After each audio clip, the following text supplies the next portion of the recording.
Supardiani, dosen STKI PPGRI Ponorogo. Pada kesempatan sore hari ini kita bertemu pas di hari memperingati Hari Kartini ya, 21 April 2021, bertepatan pula pada mata kuliah Pragmatik dan Analisis Wacana. Kita memberikan nilai yang berbeda dengan cara memperingati dengan cara yang berbeda, dengan cara kita berpakaian ala Kartini, dengan harapan bahwa kita akan bisa meniru dan meneruskan perjuangan beliau. Pada kesempatan hari ini kita akan membahas tentang dieksis ya. Dieksis ini penting kita pelajari atau penting kita ketahui agar dalam komunikasi kita, dalam bertindak tutur kita, berkomunikasi dengan banyak orang tidak memunculkan kesalahpahaman. Selain sebelumnya kita membahas tentang peranggapan atau presupposition, implikatur percakapan, kemudian referensi dan interpretasi lokal, sekarang kita akan membahas tentang dieksis. Apa itu dieksis? Kata atau frasa yang hubungannya tidak tetap sesuai dengan teks dan konteks. Ya, biasanya rujukannya ini harus bergantung kepada teks atau konteks. Kalau teks kita lihat ada dalam teks tertulis ataupun juga di dalam konteks yang terjadi pada saat peristiwa tutur itu terjadi. Kita lihat bahwa dieksis itu ada 3 jenis ya, ada 3 jenis dieksis. Apa saja? Personal, ya, temporal, dan lokasi. Ya. Jadi kita harus memahami ketiga jenis dieksis itu untuk mampu nantinya bisa berkomunikasi lebih lanjut. Baik, nanti kita akan membahas tentang dieksis ini tapi langsung praktek ya. Langsung praktek, nanti kita akan membaca surat-surat Kartini kepada temannya. Ini adalah cuplikan, nanti setelah kita bahas surat-surat tersebut baru akan kita bahas, akan kita analisis dieksis yang ada di dalam cuplikan surat-surat Kartini kepada temannya dalam buku Habis Gelap Terbitlah Terang. Berikutnya ini adalah cuplikan surat Kartini yang ada di dalam buku Habis Gelap Terbitlah Terang. Silakan. Petikan surat Kartini kepada Estella H. Zihandler, Jepara, 25 Mei 1899. Sekarang saya hendak menceritakan tentang diri saya sebagai perkenalan. Saya anak perempuan sulung Bupati Jepara, tepatnya anak perempuan yang kedua. Saya punya 5 orang saudara laki-laki dan perempuan. Almarhum kakek saya, Pangeran Aryo Condronegoro dari Demak, yang sangat menyukai kemajuan, adalah bupati di Jawa Tengah yang pertama membuka pintunya untuk tamu dari jauh seberang lautan, yaitu peradaban barat. Semua putranya yang hanya mengenyam pendidikan Eropa mewarisi cintanya akan kemajuan dari mereka. Dan mereka pada gilirannya memberikan kepada anak-anak mereka pendidikan yang sama dengan yang dulu mereka nikmati. Kami, anak-anak perempuan yang masih terantai pada adat istiadat lama, hanya boleh memanfaatkan sedikit saja dari kemajuan di bidang pendidikan itu. Ketahuilah, ada negeri kami melarang keras gadis-gadis keluar rumah, dan satu-satunya lembaga pendidikan yang ada di kota kecil kami hanyalah sekolah rendah umum, biasanya untuk orang-orang Eropa. Pada umur 12 tahun, saya harus tinggal di rumah. Saya harus masuk kota, saya dikurung di dalam rumah, saya sekali terasing dari dunia luar. Saya tidak boleh keluar lagi selama belum berada di sisi orang suami. Seorang laki-laki asing sama sekali yang dipilih orang tua tanpa setahu kami. Suatu kebahagiaan besar bagi saya bahwa saya masih boleh membaca buku-buku Belanda dan berkirim-kiriman surat dengan teman-teman Belanda. Semua itu merupakan satu-satunya titik terang dalam masa yang sedih dan suram itu. 2 hal tersebut bagi saya merupakan segalanya. Tanpa 2 hal itu, barangkali saya akan binasa, atau bahkan lebih dari itu, jiwa saya akan mati. Akhirnya, pada umur 16 tahun, untuk pertama kalinya saya melihat lagi dunia luar. Alhamdulillah, saya boleh meninggalkan penjara saya sebagai orang bebas dan tidak terikat pada seorang suami yang dipaksakan kepada saya. Tapi saya tidak puas. Saya sekali masih belum puas. Masih lebih jauh dari itu yang saya kehendaki. Bukan perayaan, bukan bersuka-sukaan yang saya inginkan. Yang menjadi tujuan keinginan saya akan kebebasan. Saya ingin bebas agar saya boleh dan dapat berdiri sendiri. Tidak perlu tergantung pada orang lain agar tidak harus kawin. Tetapi kami harus kawin. Harus. Tidak kawin adalah dosa. Celah paling besar yang ditanggung seorang gadis Bumi Putra dan keluarganya. Dan mengenai perkawinan di sini, azab sengsara masih merupakan ungkapan yang terlalu halus untuk menggambarkannya. Bagaimana tidak, kalau hukumnya dibuat untuk orang laki-laki dan tidak ada sesuatu pun untuk perempuan. Kalau hukum dan pendidikan keduanya untuk laki-laki belaka. Cinta, apa yang kami tahu tentang cinta? Saya belum mengatakan umur saya kepada saudara. Bulan yang lalu saya baru saja 20 tahun.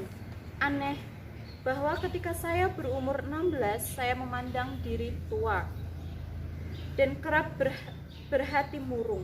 Dan sekarang setelah saya melampaui umur 20 tahun, saya merasa muda sekali dan penuh gairah hidup. Panggil saya Kartini saja. Itulah nama saya. Kami orang Jawa tidak mempunyai nama keluarga. Kartini adalah nama keluarga dan sekaligus nama kecil saya. Dan mengenai Raden Ajeng, dua kata itu mengatakan gelar. Dan menulis Nona atau sejenis itu di depan nama, saya tidak berhak. Saya hanya orang Jawa. Ya, cuplikan surat yang kedua. Silakan. Mana? Oh ya. Petikan surat Kartini kepada Nona Estela Hazihandela 18 Agustus 1899. Apakah saya seorang anak raja? Bukan. Raja terakhir dalam keluarga kami yang langsung menurunkan kami menurut garis keturunan laki-laki. Saya kira sudah berlalu 25 keturunan jauhnya. Ibu masih bersaudara dekat dengan keluarga Raja Madura, moyangnya raja yang bertahta dan nenek-neneknya yang mahkota. Tapi itu semua tidak kami pedulikan. Bagi kami hanya ada dua macam kebangsawan, bangsawan jiwa dan bangsawan budi. Pada pikiran saya, tak ada yang lebih gila, lebih bodoh daripada melihat orang-orang yang membanggakan apa yang disebut dengan keturunan bangsawan itu. Saya masih ingat bagaimana kami marah ketika tahun lalu wanita-wanita di Den Haag pada pameran karya wanita memanggil kami putri-putri Jawa. Di negeri Belanda rupanya orang mengira bahwa semua yang datang dari Hindia, kalau bukan babu atau penjaga pintu, pastilah seorang putri atau putra bangsawan. Kerap saya menjadi putus asa karenanya. Saya tidak tahu berapa kali saya mengatakan kepada mereka bahwa kami bukan putra-putri raja. Baru-baru ini datang seorang Belanda, tampaknya mendengar sesuatu tentang kami. Lalu setidak-tidaknya ia minta kepada orang tua kami agar boleh diperkenalkan dengan putra-putri. Bupati, ujarnya berbisik kepada ayah. Tetapi cukup jelas untuk kami dengar. Dari suaranya terdengar kekecewaan besar. Katanya, saya membayangkan pakaian putri-putri begitu gemerlap. Keindahan timur yang luar biasa, tapi anak-anak tuan sederhana sekali. Dengan susah payah kami menahan senyum ketika mendengar itu. Stella yang manis, saya sungguh senang telah kamu anggap dan kamu perlakukan seperti teman-teman Belandamu. Dan kamu anggap kawan sepaham. Harapan saya selalu, agar kamu senantiasa memanggil nama saya dan tetap berengkau kamu kepada saya. Lihat betapa baiknya saya mengikuti contohmu.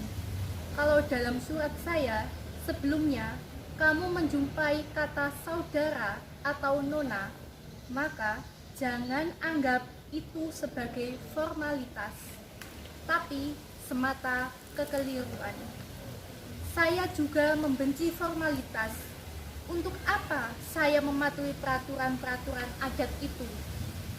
Saya gembira bahwa pada suatu ketika dapat melepaskan adat sopan santun Jawa yang rumit itu.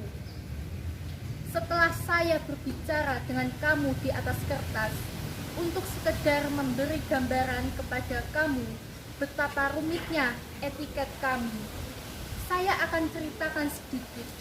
Kalau anak perempuan berjalan, maka ia harus melakukan dengan pelan-pelan, dengan langkah pendek-pendek, sopan, aduh, seperti siput. Kalau berjalan agak cepat, maka akan dikatai seperti kuda berlari. Saya sendiri disebut kuda kore, kuda liar, karena saya jarang berjalan pelan, melainkan selalu pecicilan.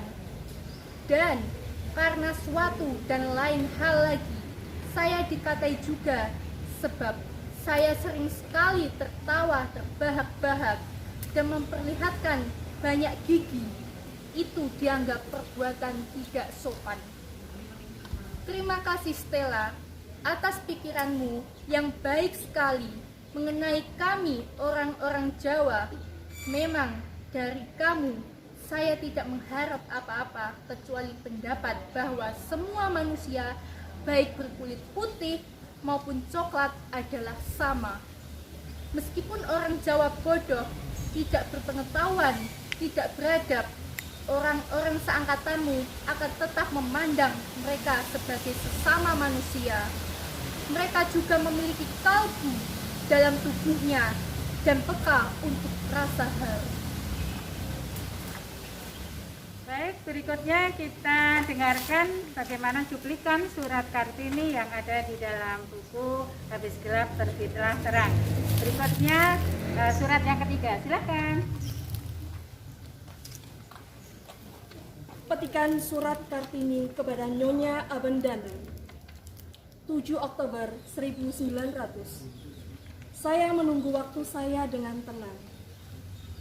Kalau waktu itu tiba, maka orang akan melihat bahwa saya bukan benda mati, tetapi manusia. Dengan kepala dan hati yang dapat berpikir dan merasa. Saya terlalu memikirkan diri sendiri, sehingga melibatkan Nyonya dalam segala sesuatu yang saya pikirkan dan saya rasakan. Hal itu meringankan hati saya, tapi bagi Nyonya menyusahkan. Lihatlah apa yang saya berikan kepada Nyonya yang mengasihi saya. Aduh, saya ingin berseru kepada Nyonya, lepaskan saya, jauhilah saya, lenyapkan saya dari pikiran dan hati Nyonya. Lupakan saya, biarkan saya bergulat seorang diri, biarkan saya seorang diri saja. Biarkan saja. Saya bersyukur bahwa saya telah mendapat simpati Nyonya yang begitu besar. Nyonya telah menilang jalan hidup saya dan di situ menjatuhkan cahaya dan bunga. Biarkan perjumpaan kita seperti perjumpaan kapal di samudera luas yang silang menyilang dalam malam gelap. Belum lama ini saya bercakap-cakap dengan ibu tentang hal ikhwal perempuan. Ketika itu, untuk kesekian kalinya saya menyatakan bahwa tidak ada suatu apapun lagi bagi saya yang menimbulkan rasa indah dan menarik hati saya. Tak ada suatu apapun yang lebih sungguh-sungguh saya dambakan dan ingin kecuali diperbolehkan berdiri sendiri, kata ibu. Tapi masih belum ada seorang pun di antara kita yang berbuat demikian. Maka tibalah waktu bahwa seseorang suatu ketika akan berbuat begitu, kata saya. Tapi tahukah kamu bahwa segala permulaan itu sukar, bahwa setiap orang yang merintis jalan selalu bernasib susah, bahwa ketiadaan pengakuan rasa kecewa yang bertubi-tubi, cemooh yang menantimu. Apakah kamu tahu semua hal itu? Tanya ibu. Saya tahu, bukan hari ini atau kemarin saja buah pikiran itu timbul pada saya. Telah bertahun-tahun hal itu terkandung dalam hati saya. Kata saya, dan apakah kebaikannya bagi dirimu sendiri? Akan puaskah hatimu? Akan bahagiakah kamu? Tanya ibu. Saya tahu, jalan yang hendak saya tempuh itu sukar, penuh duri, ona dan lubang. Jalan itu berbatu-batu, terjal, licin, belum dirintis. Dan walaupun saya tidak beruntung sampai ke ujung jalan itu, walaupun saya sudah akan patah di tengah jalan, saya akan mati dengan bahagia. Sebab jalan tersebut sudah terbuka dan saya turun membantu merabas jalan yang menuju kebebasan dan kemerdekaan perempuan Bumi Putra. Saya sudah akan sangat puas apabila orang tua anak-anak perempuan lain yang juga hendak berdiri sendiri tidak akan lagi bisa mengatakan, masih belum ada seorang pun di antara kita yang berbuat demikian. Aneh, tetapi saya sekali-sekali tidak merasa ngeri, takut ataupun gentar. Saya tenang dan benar-benar berani. Hanya hati yang bodoh dan gila ini yang teramat pedih. Baik, berikutnya mari kita dengarkan surat-surat Kartini yang terdapat di buku Habis Gelap Terbitlah Terang. Silakan surat yang keempat.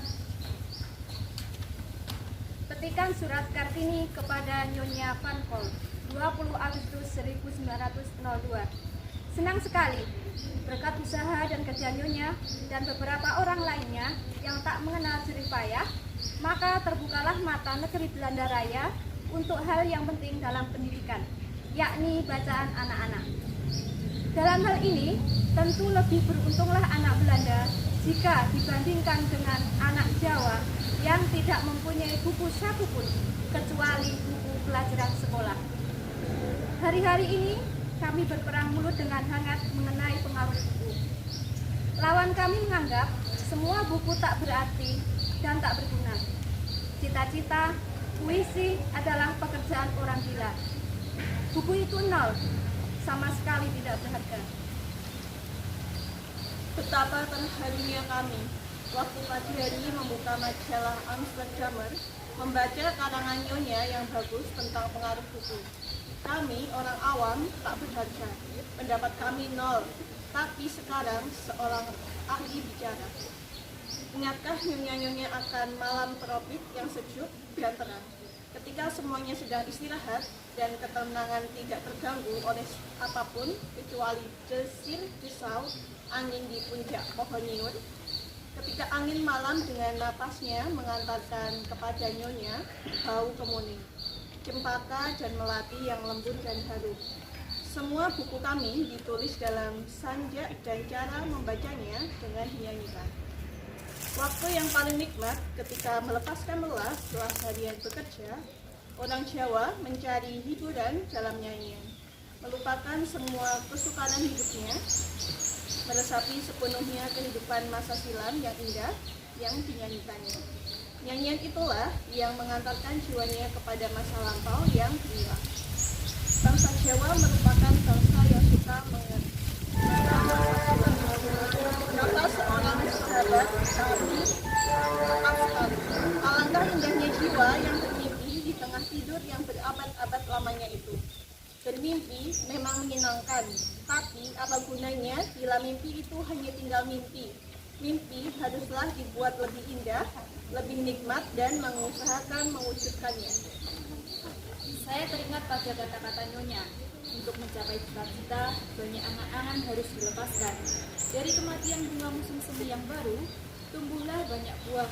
Demikian pula dalam hidup manusia. Karena ada angan-angan mati muda, kadang-kadang bisa timbul angan-angan lain yang lebih baik, yang dapat menghasilkan buah. Cita-cita besar telah kami lepaskan, kami tahu dan kami sadari. Demikian banyak dan banyak lagi air mata serta darah luka hati yang harus dan akan terjujur mengairi buah muda itu, supaya menjadi lebih besar. Terlintas dalam ingatan saya suatu malam yang belum lama berselang. Di Semarang kami berdua dibawa kenalan. Kami ke konser di Gedung Kemudi. Baru pertama kali itulah sepanjang hidup kami, bahwa kami berdua, tanpa adik, tanpa ayah, tanpa ibu, berada di tengah-tengah lautan manusia yang luas. Kami hanya berdua, benar-benar menyendiri di tengah orang-orang yang sama sekali tidak kami kenal. Dan tiba-tiba kami berpikir, demikian pula hidup kami yang akan datang. Kami hanya berdua di lautan, hidup yang luas, tetapi kami tenang. Ada Tuhan yang mengawasi kami.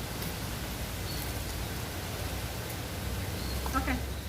Baik, kita akan analisis 4 surat Kartini tadi kepada teman-temannya yang ada di dalam buku Habis Gelap Terbitlah Terang. Tadi kita analisis diesisnya ya.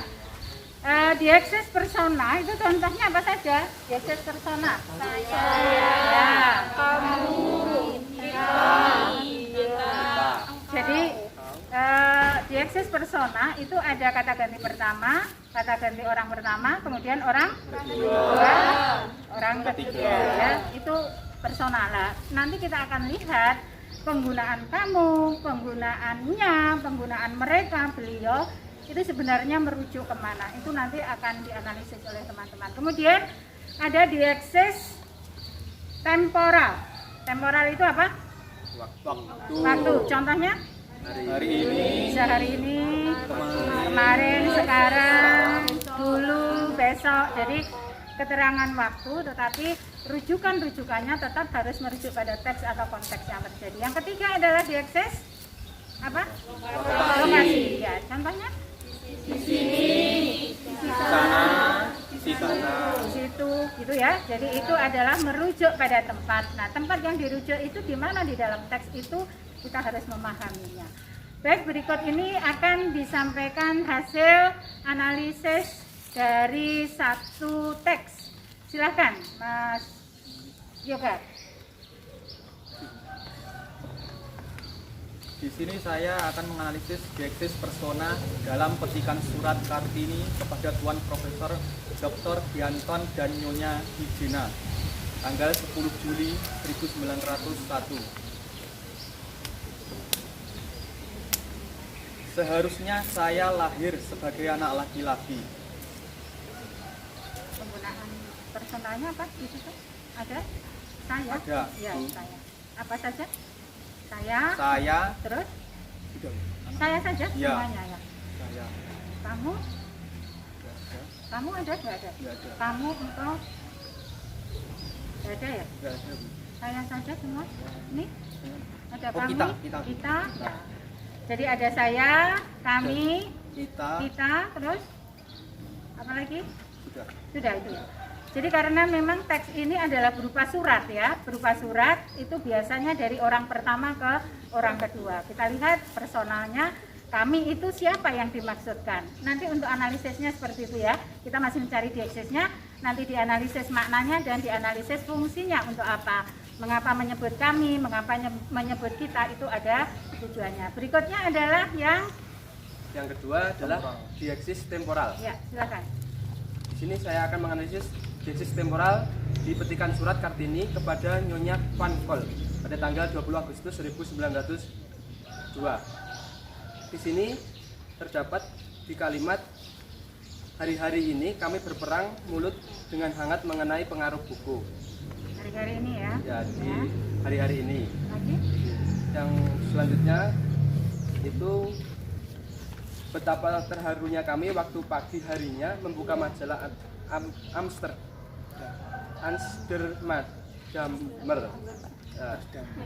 Diesis temporalnya itu di waktu pagi. Ya, waktu pagi. Terus ada lagi? Sudah. Sudah ya. Jadi di sini yang dimaksudkan dengan hari-hari ini itu hari-hari ini itu hari-hari yang mana? Itu sangat bergantung kepada teks yang yang dirujuknya. Kemudian juga pagi ini berarti sekarang di situ tadi ada tanggalnya ya.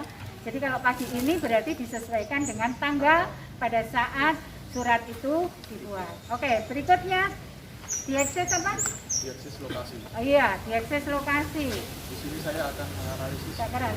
diakses lokasi pada petikan surat Kartini kepada Estela Sihenderla.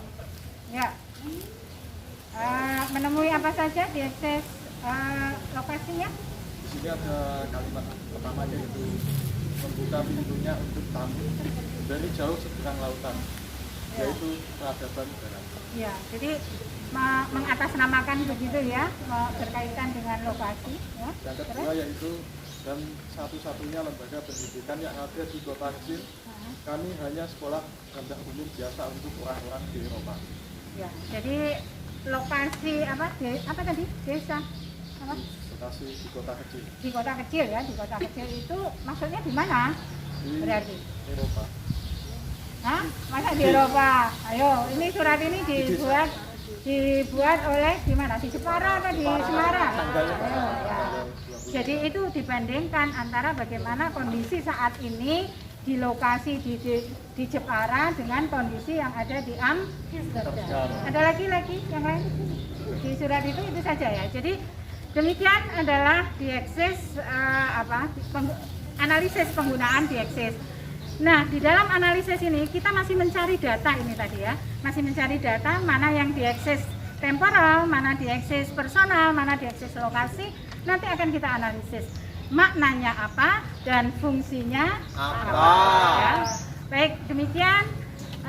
Semoga analisis yang singkat ini bisa bermanfaat. Terima kasih. Assalamualaikum warahmatullahi wabarakatuh. Waalaikumsalam warahmatullahi wabarakatuh.